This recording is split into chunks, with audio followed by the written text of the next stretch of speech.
that I'd never given this talk before. So in all probability, it'll be a crummy talk. But I thought that rather than give a rote set of thoughts, I would just share with you some thinking about the topics of responsible leadership that might be useful, especially for those of you who are in the business of teaching the future leaders. Let me describe the dilemma that I think academia has kind of imposed on responsibility and leadership.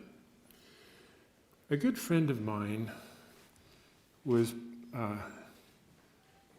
chosen to be the dean of the graduate schools at one of the most prestigious universities in America. A world-class scientist. And as they were testing the credentials to be sure that there wasn't anything hidden, it became known that she taught Sunday school in the Episcopalian church in their community. And the fact that it was known that she taught Sunday school almost scuttled the deal. The idea that a religious person could ever function as the dean was, and ultimately she got the job and did a wonderful job. But when I learned of that, I thought, my gosh, what's happened to academia that it is so narrow-minded that you couldn't have that kind of diversity in the faculty? But in defense of academia, does that mean that you have to embrace discussion about any topic on any issue, you know? But what do you decide fits in and what fits out is an issue that just makes academia very difficult when you now are faced with the challenge of teaching people to be responsible leaders. Because as long as you keep the level of discussion at the level of values, then everybody can buy into values. But if you start to get any deeper about what type of values are we talking about, then you just get in all kinds of discussion and argument about we can teach this, we can't teach that. And so in my own thinking, I've decided that maybe a better way to frame values in leadership is that what we need to do in academia is to teach our students how to think rather than teach them specific values that they should all follow or not all follow. That in fact, if we teach ourselves what theory is about, understanding what theory is and how it applies might give our graduates as tomorrow's future leaders a better way to work their way through all of the pitfalls that might arise if we try to teach certain values always ought to be or not ought to be applied. And so let me then talk about theory and why that actually might be really important in teaching tomorrow's leaders how to be responsible. The word theory gets a bum rap with managers because the word theory is associated with the word theoretical, which connotes impractical. But a theory is a statement of what causes what and why and under what conditions.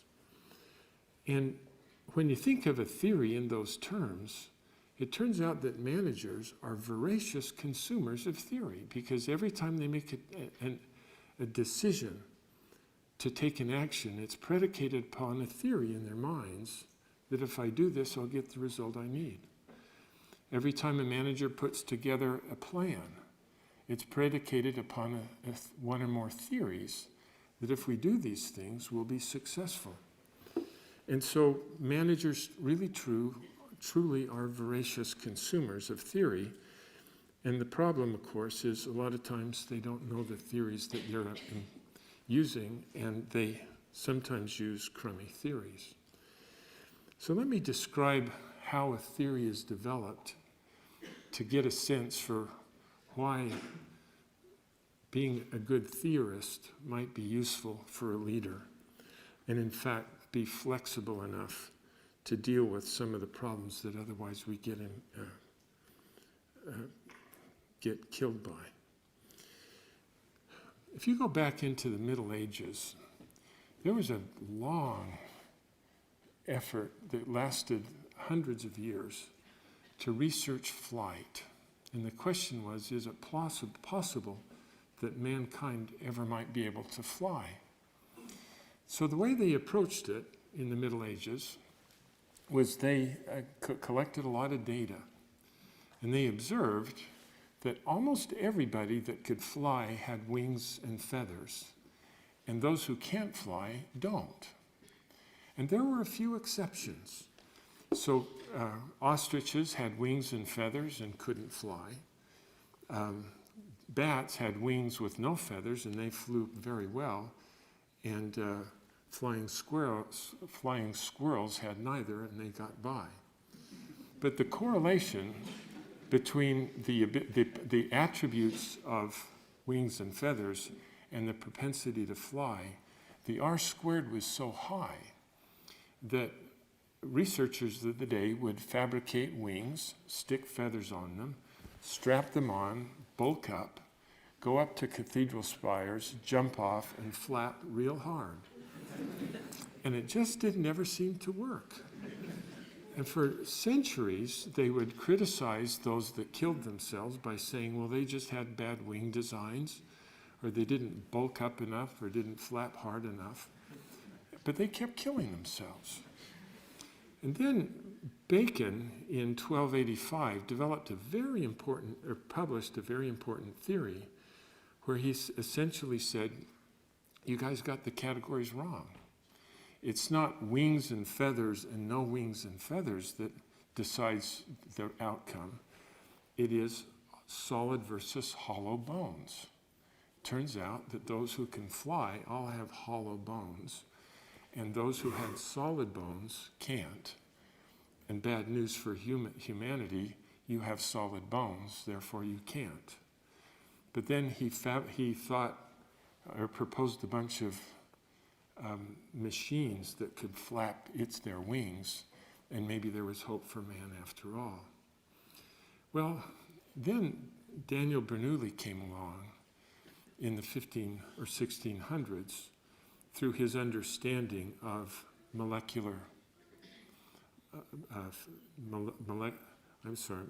mechanical physics. And he observed that it isn't wings and feathers, but there's a particular shape that we call today an airfoil. And if wind runs against that shape, it pushes it up. And Bernoulli's principle is the research that caused us to understand what causes flight, not what is correlated with flight. And for a while, it still didn't help us much, because you had this force going on, but people would try to build airplanes that harnessed that principle. And sometimes they'd be successful, and sometimes they'd fail. But what research would do is whenever it failed, the researchers would look up around this question, gosh, I wonder what it is about the circumstance that pilot found herself in that caused this causal mechanism not to result in successful flight. And then they'd wait around until there was another crash and said, all right, we can learn more. And what is it about the situation that they found themselves in that caused Bernoulli's principle not to result in successful flight? And so little by little, the researchers then articulated, what are the different circumstances in which you might find yourself in that would cause this mechanism to fail? And that then allowed them to say, all right, so if you're in this situation, this is the way you need to fly the plane. But if you find yourself in this situation, don't fly it that way because you'll fail. You have to follow these rules instead. And if you're in this situation, don't even try because it's impossible. And so Bernoulli figured out what caused successful flight. But then understanding the different situations in which you might find yourself caused flight to be predictable. And so today we are the beneficiaries of a wonderful theory that is very safe because we understand the different situations that we might find yourself in. So wouldn't it be interesting if there were theories about leadership and management that would allow the next generation of leaders to say, oh, so this is the situation I'm in, and therefore these are the principles I need to follow as I lead. But if I find myself in this situation, I shouldn't follow those rules. And it's possible, I think, that if we arm the leaders of the future with good theories, that they might actually provide better leadership to us than otherwise. And I thought I might close by raising an interesting question for you. And that is, I think America, for one, has been horribly led over the last 12 years. And it's odd, isn't it? Because our presidents all have been graduates of Harvard. And you would think that we would graduate the best leaders in the world, and now you're led by a graduate of Oxford, right? And so you shouldn't have to worry about whether he's going to be a great leader. But let me pose this as what's happened in America's experience in Afghanistan and Iraq and Libya and Egypt, and now possibly the what we might do with Syria. So I think our leaders did good correlation analysis. And they observed that there's a very high correlation between having a government based on democracy and prosperity. There really is a strong correlation. And so our leaders have then concluded that everybody ought to be governed by demographic governance. And so as soon as we had the opportunity, we intervene in Iraq and kill or knock out the old leader, and then announce on Monday morning, let's have democracy, shall we? And then we do the same thing in Afghanistan, run by really bad people, the Taliban.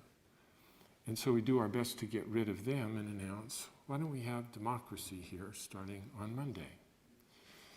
Well, it turns out, I think, that if you really are guided by a solid theory, that yes, democracy is a wonderful institution, but there are some circumstances in which democracy works quite well.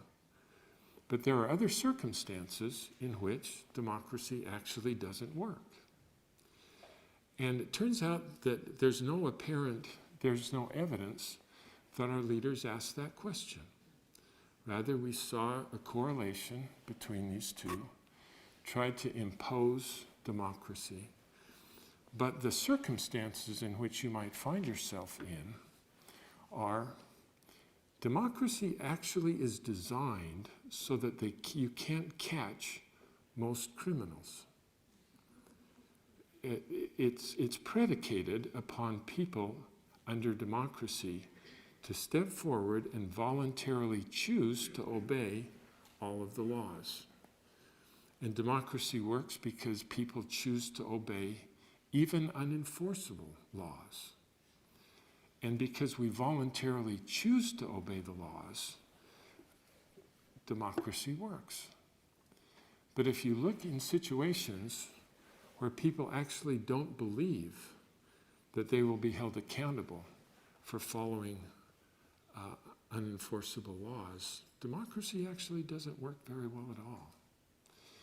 And you look at the situations in which America tried to impose a type of government. We tried to impose it in a situation where democracy won't work. And so then we do other things. So Gaddafi has been a bad actor for a long time.